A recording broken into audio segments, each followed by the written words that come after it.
신앙의 힘이라 함은 바로 예수 그리스도가 우리의 주인이요, 예수 그리스도가 우리의 소망이었기 때문에 그리스도 안에서 기도했고, 그리스도 안에서 인내했고, 그리스도 안에서 기대하면서 우리는 오늘까지 살아왔습니다. 요한복음 3장 16절 17절 말씀을 보면 하나님이 세상을 이처럼 사랑하사 독생자를 주셨으니, 독생자를 주셨다는 말이 이 성탄을 이야기하죠. 이는 그를 믿는 자마다 멸망하지 않고 영생을 얻게 하려 하심이라. 하나님이 그 아들을 세상에 보내신 것은 성탄을 이야기하죠. 하나님이 이 성탄을 우리에게 주신 것은 세상을 심판하려 하심이 아니요 그로 말미암아 세상이 구원을 받게 하려 하심이라. 성탄의 의미가 뭡니까? 예수 그리스도가 이 땅에 오신 그 목적은 세상을 멸망시키지 않고 영원한 생명을 얻도록 하기 위해 예수님이 이 땅에 오셨고, 예수님은 이 땅에 성탄의 주인으로 오실 때에 이 땅을 심판하는 것이 목적이 아니라 이 멸망받은 세상에서 우리를 구원하기 위한 구원자로 이 땅에 오셨다라고 성경이 밝히고 있습니다. 그렇다면 예수는 누구인가? 예수는 분명히 우리를 위한 소망의 선물임이 틀림이 없습니다. 죄로 인하여 절망 가운데 넘어져 아무런 희망도 없던 우리에게 예수 그리스도께서 오셔서 우리를 멸망받지 않고 심판에 놓이지 않고 우리를 구원하여 하나님의 자녀가 되게 하기 위해 오셨다라고 말하면 예수는 분명히 우리의 소망임에 틀림이 없습니다. 예수의 탄생의 예언도 동일합니다. 우리가 오늘 읽었던 본문이 기록된 다니엘서 9장은 다니엘이 하나님 앞에 기도한 내용이에요. 무엇을 기도했느냐? 그 민족의 죄를 자복하면서 회개하는 기도를 드립니다. 그 회개의 기도를 드리는 이유는 이 민족이 죄로 말미암아 아무런 소망도 없고 하나님의 진노 가운데 놓여져 있기 때문에 그 민족이 벼랑 끝에 서 있는 그 절박한 그 상황에서 다니엘은 민족을 살리기 위해 하나님 앞에 회개하며 기도합니다.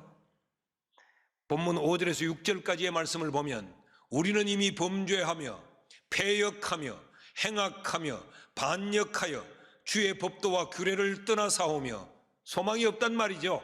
악할 대로 악하다는 이야기죠. 우리가 또 주의 종 선지자들이 주의 이름으로 우리의 왕들과 우리의 고관과 조상들과 온 국민에게 말씀한 것도 듣지 아니하였나이다.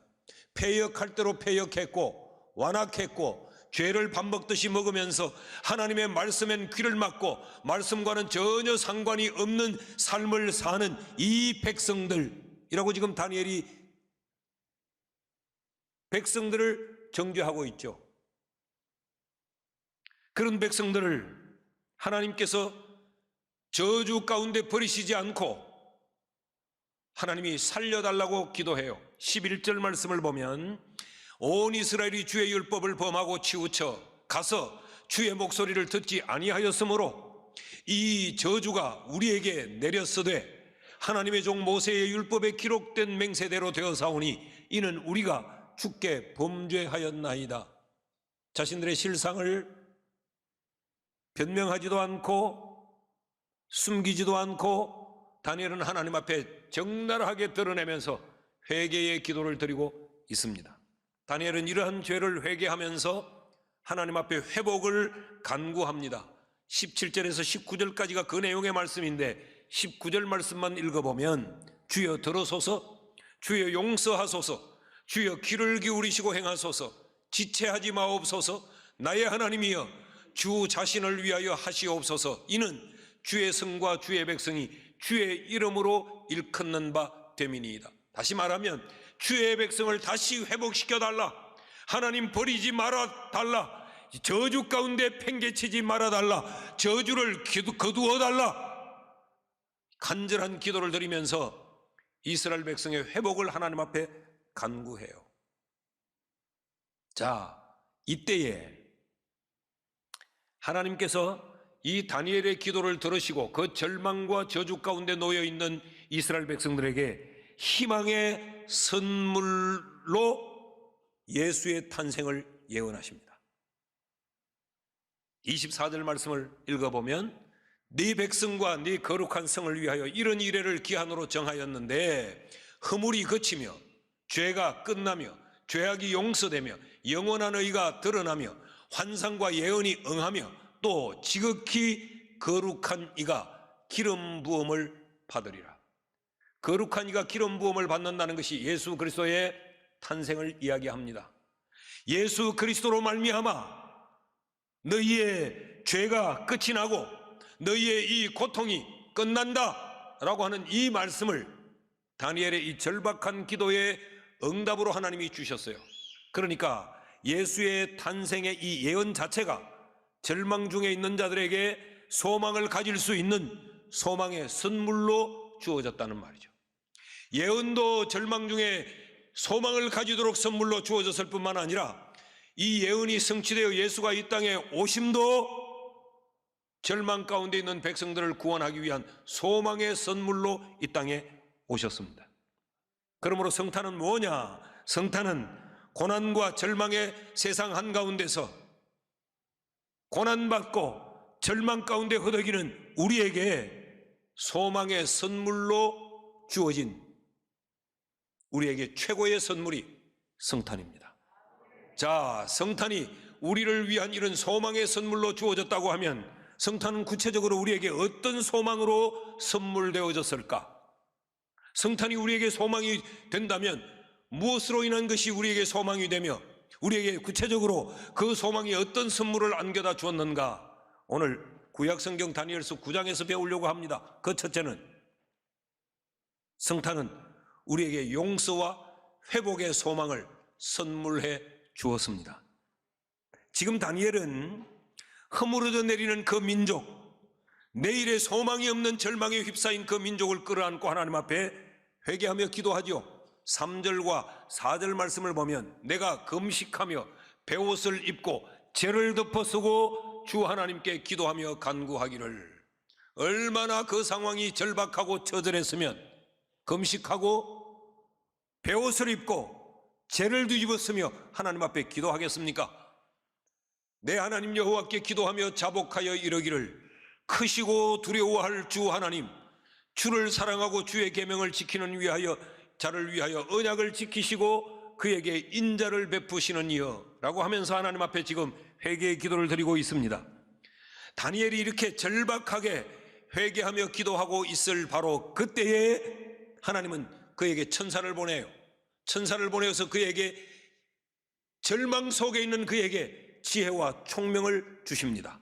20절에서 22절 말씀인데 내가 이같이 말하며 기도하며 내 죄와 내 백성 이스라엘의 죄를 자복하고 내 하나님의 거룩한 산을 위하여 내 하나님 여호와 앞에 간구할 때 곧 내가 기도할 때에 이전에 환상 중에 본 그 사람 가브리엘이라는 천사가 빨리 날아서 저녁 제사를 드릴 때쯤에 내게 이르더니 내게 가르치며 내게 말하여 이르되 다니엘아 내가 이제 네게 지혜와 총명을 주려고 왔노라. 절망 속에 아파하면 기도하는 그에게 하나님이 천사를 보냅니다. 그 천사가 와서 말하기를 내가 네게 지혜와 총명을 주겠다. 그렇게 해서 주어진 지혜와 총명이 뭐냐? 24절이에요. 네 백성과 네 거룩한 성을 위하여 이런 이래를 기한으로 정하였는데 허물이 그칠 것이고 죄가 끝날 것이며 죄악이 용서될 것이고 영원한 의가 드러나며 지금까지 내가 네게 주었던 환상과 예언이 네게 다 응할 것인데 지극히 거룩한 네가 기름 부음을 받는 것으로 이 모든 것이 주어질 것이다. 이것이 절망 중에 기도하고 있는 다니엘에게 하나님이 천사를 보내어서 알게 해준 겁니다. 거룩한 이가 기름을 부음을 받게 될 것이다. 이 성탄의 사건으로 인하여서 너희들의 모든 지금까지 환난과 고통과 이 절망의 문제들이 해결이 될 것이다. 이걸 다니엘아 깨달아 알아야 돼 라고 지금 말씀을 주시는 거죠. 그러니까 이 말씀은 거룩한 이가 기름 부음을 받으면 예수 그리스도가 오시면 모든 죄와 허물이 용서된다는 이야기입니다.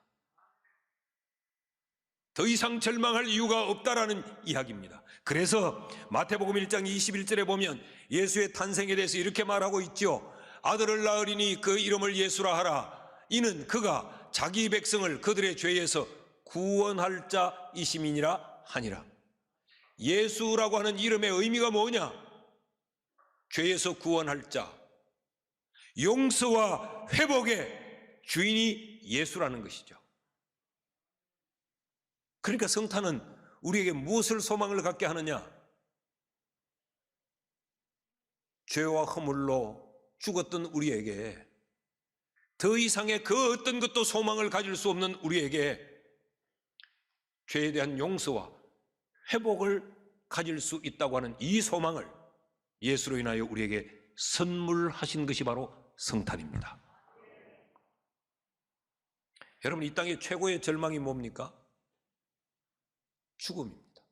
로마서 6장 23절 말씀을 보면 죄의 삭은 사망이다. 그 죄의 결과가 죽음이라는 거죠. 그런데 안타깝게도 이 땅의 모든 인생은 죄 가운데 출생한 죄인입니다. 로마서 3장 23절은 뭐라고 이야기합니까? 모든 사람이 죄를 범하였음에 하나님의 영광에 이르지 못한다. 모두가 죄인이요, 그 말은 모두가 죽음으로부터 자유할 수 없다는 거예요. 죽음의 포로가 된 절망의 인생이다. 절망의 인생이 가꾸고 절망의 인생이 살아가는 이 세상도 절망의 현장입니다. 여러분, 절망은 아무리 춤을 춰도 절망이요, 죽음은 아무리 포장해도 죽음이요.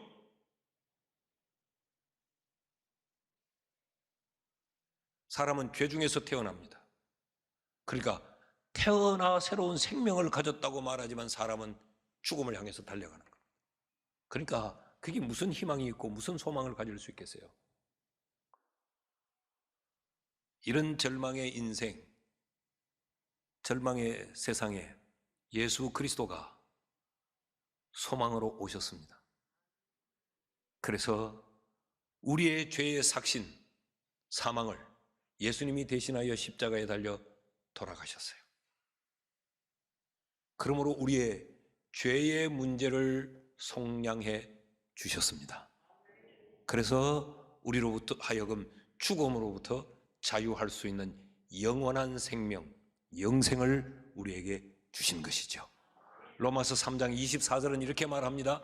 그리스도 예수 안에 있는 속량, 죄 사함으로 말미암아 하나님의 은혜로 값없이 의롭다 하심을 얻은 자 되었느니라. 여러분, 우리는 값없이 의롭다 함을 얻었지만 이게 결코 값없는 것이 아니에요. 하나님 편에서는 독생자 예수 그리스도를 버리시고 우리를 살린 거죠. 엄청난 대가가 지불된 거예요. 그래서 에베소서 2장 1절에서는 이렇게 말합니다. 예수는 허물과 죄로 죽었던 너희 우리를 살리셨다. 이것이 성탄의 의미입니다. 사랑하는 여러분, 그러므로 성탄은 우리에게 최고의 선물이에요. 그 어떤 것과도 비길 수 없는 최고의 선물. 그래서 로마서 8장 1절에는 그러므로 이제 그리스도 예수 안에 있는 자에게는 결코 정죄함이 없느니라. 믿으십니까? 이 선물을 우리가 받았다는 거죠. 골로새서 1장 14절은 이렇게 말합니다. 그 아들 예수 안에서 우리가 속량 곧 죄사함을 받았느니라. 죄사함을 받았다는 말은 죽음의 문제가 우리에게는 해결됐다는 거예요. 이것이 성탄의 의미예요. 둘째로, 성탄이 우리를 위한 소망의 선물이라면 그 소망은 어떤 소망이기에 우리에게 선물이 될 수 있는가? 새로운 삶을 소망할 수 있는 선물이기에 우리를 위한 소망의 선물이 되는 것입니다. 24절 말씀에서 우리의 허물이 그치고 우리의 죄가 끝나고 우리의 죄가 용서되었지요. 용서된 것으로 끝이 아니고 이어지는 말씀 25절 말씀은 이렇게 말씀하고 있습니다. 그러므로 너희의 죄가 용서되고 회복되므로 너는 깨달아 알지어다. 무엇을? 예루살렘을 중건하라는 영이 날 때부터 기름 부음을 받은 자 곧 왕이 일어나기까지 7이레와 62이레가 지날 것이요 곧 그 곤란한 동안에 성이 중건되어 광장과 거리에 세워질 것이며, 용서되는 것으로 끝나지 않고 폐허가 되고 무너져 내리고 절망의 현장이었던 그 한복판에, 그 광장과 거리에 예루살렘 성이 다시 세워진다는 것이죠. 새로운 출발, 새로운 시작, 새로운 꿈을 꾸며 시작하고 도전할 수 있다는 이야기를 하고 있는 겁니다. 여기 예루살렘 성은 우리에게 두 가지의 의미를 가져요. 문자적인 의미가 있어요. 문자적인 의미는 이스라엘 백성들의 삶의 현장 근거지예요. 그 삶의 현장이 파괴되고 그 삶의 현장이 아무런 소망을 가질 수 없는 그런 지경이 된 것이 회복된다는 의미요, 또 하나는 이 예루살렘 성은 상징적인 의미가 있는데 그것은 영적인 신앙의 좌소예요. 예루살렘이 언급되는 것은 하나님의 선택을 말하는 것이고, 예루살렘이 언급되는 것은 하나님의 약속을 말하는 것이고, 예루살렘을 언급할 때는 하나님의 백성을 이야기해요. 그러니까 이 신앙이 무너졌던 그 신앙이 다시 일으켜 세울 수 있다. 하나님의 놀라운 역사가 너희 속에 다시 일어날 수 있다. 이것을 지금 약속하고 있는 겁니다. 곤란한 동안에 성이 중건되어서 광장과 거리에 세워질 것이다. 아무리 힘들고 아무리 어려워도, 너희 눈에는 아무런 소망이 없어 보여도 예수 그리스도 그로 말미암아, 성탄의 주인으로 오신 예수 그리스도 그로 말미암아 예루살렘 성은 다시 중건될 수 있다. 이것이 성탄이 주는 또 하나의 소망이에요. 우리의 힘으로는 도저히 회복이 불가능하지만 예수 그리스도 때문에 다시 세워질 수 있다는 겁니다. 여러분의 가정이 무너졌습니까?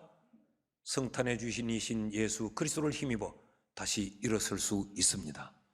여러분의 사업이 무너져 내렸습니까?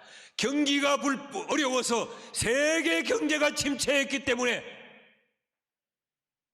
도저히 불가능해 보일지라도 그 현장에서 예수 그리스도를 힘입어 우리의 사업은 다시 일어설 수 있습니다. 사랑하는 여러분, 어떤 절망적인 상황이라도 우리의 눈에는 절망이고 우리의 계산기에는 마이너스고 우리의 생각에는 답이 없을지라도 절망하거나 포기하지 않고 성탄의 주인이신 예수 그리스도가 우리에게 주신 소망, 새로운 삶을 향해 도전하고 꿈을 꾸고 기대하며 일어서는 우리가 되기를 주의 이름으로 축원합니다. 셋째로, 성탄이 우리를 위한 소망의 선물이었다면 그 소망은 어떤 소망이었는가? 인간이 해결할 수 없는 죄의 문제, 그 죄의 용서와 회복의 소망을 우리에게 선물로 해주셨고, 그 절망의 현장에서도 새로운 삶을 소망할 수 있는 새로운 삶의 소망을 우리에게 선물해 주셨을 뿐만 아니라 어떤 상황에서도 하나님의 약속이 우리에게 반드시 성취되는 언약의 성취에 대한 소망을 우리에게 선물로 주셨습니다. 자, 다니엘이 그렇게 패역하고 허물져서 하나님의 진노가 내려져 있는 그 상황에 하나님의 말씀을 귀를 막고 받아들이지 않던 그들을 끌어안고 기도할 수 있었던 근거가 뭐냐? 여러분, 우리 같으면 이 정도 되면 소망 없다, 한두 번 말했나? 그렇게 말해도 귓구멍을 막고 안 듣는데 무슨 더 소망이 있겠냐? 우리 같으면 이렇게 포기했을 거예요. 그런데도 다니엘은 포기하지 않고 하나님 앞에 기도했는데 그 기도할 수 있었던 근거가 뭐냐? 두 가지예요. 그 하나는 하나님의 속성, 하나님의 성품에 인자하심을 근거했어요. 4절과 9절과 18절에서 이게 반복되어 나타나는데 대표적으로 4절만 읽어보면 내 하나님 여호와께 기도하며 자복하여 이르기를 크시고 두려워할 주 하나님, 주를 사랑하고 주의 계명을 지키는 자를 위하여 언약을 지키시고 그에게 인자를 베푸시는 이여. 하나님이 두려우신 하나님이고 하나님이 공의로우신 하나님이시지만 나는 하나님이 인자하신 하나님임을 내가 믿나이다. 그 하나님의 인자하심, 그 하나님의 인자하심을 붙들고 지금 다니엘이 기도해요. 그런가 하면 또 하나 다니엘이 기도하는 근거가 있는데 그것은 하나님의 약속, 하나님의 언약입니다. 19절 말씀을 보면 주여 들어소서, 주여 용서하소서, 주여 귀를 기울이시고 행하소서, 지체하지 마옵소서, 나의 하나님이여 주 자신을 위하여 하시옵소서, 이는 주의 성과 주의 백성이 주의 이름으로 일컫는 바 됨이니이다. 이런 이야기예요. 우리가 누굽니까? 우리가 주의 백성 아닙니까?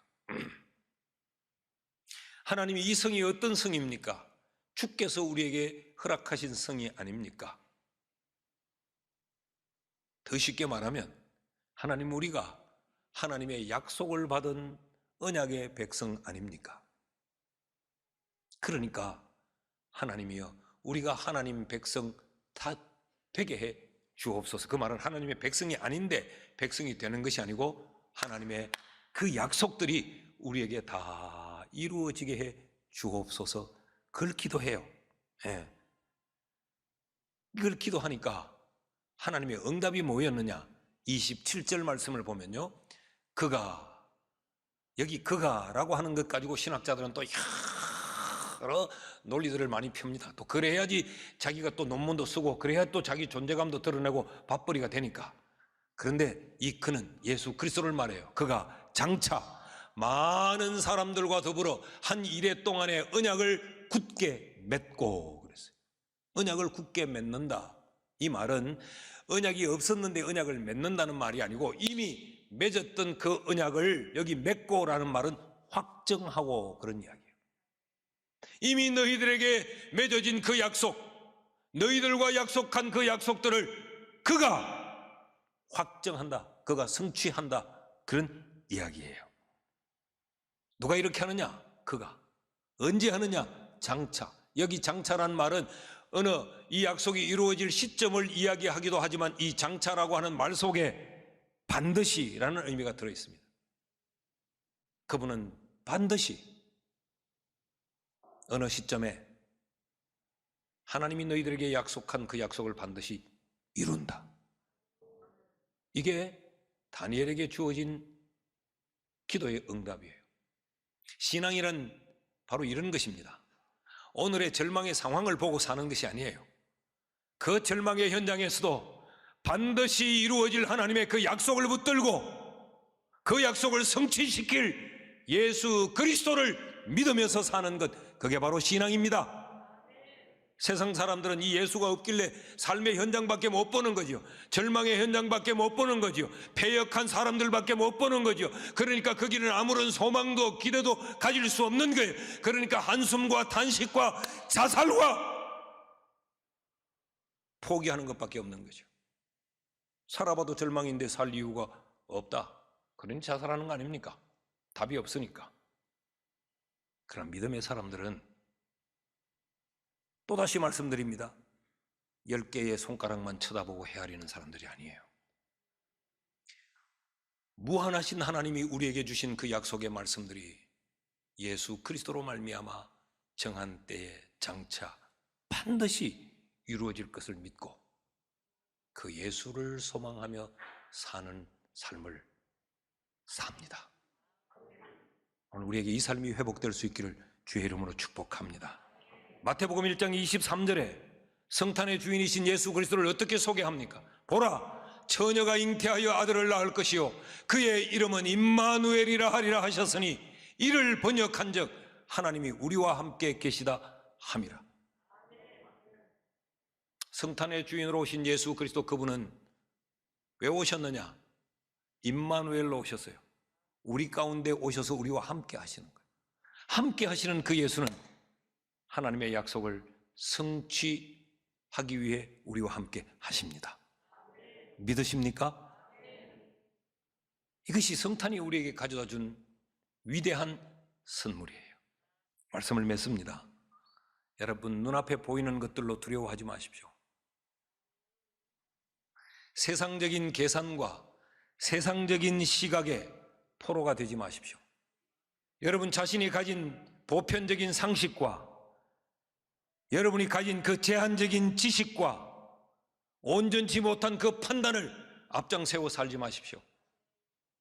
반드시 약속을 지키시는 신실하신 예수 그리스도를 믿으며 그분을 따르며 그분을 의지해 우리 주어질 2023년도도 살아갈 수 있기를 주의 이름으로 축원합니다.